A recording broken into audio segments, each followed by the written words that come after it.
কর্মের ফল এই পৃথিবীতেই ভোগ করতে হয়। আপনি কাউকে কষ্ট দিয়েছেন, দুঃখ দিয়েছেন, কাউকে অনেক ভাবে কাঁদিয়েছেন, এইটার প্রতিফল এই দুনিয়াতেই আপনাকে ভোগ করতে হবে। হয়তো একদিন আগে, নয়তো একদিন পরে। অবশ্যই তুমি এর প্রতিদান স্বরূপ এমন বাজেভাবে ঠকবে, সেদিন তুমি আফসোস করে কুল পাবে না।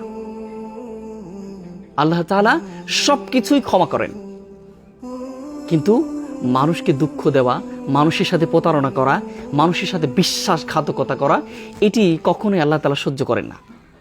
নির্দিষ্ট সময়ে অবশ্যই আপনাকে এমন বাজেভাবে আল্লাহ ঠকাবেন, সেদিন তুমি কল্পনাই করতে পারবে না।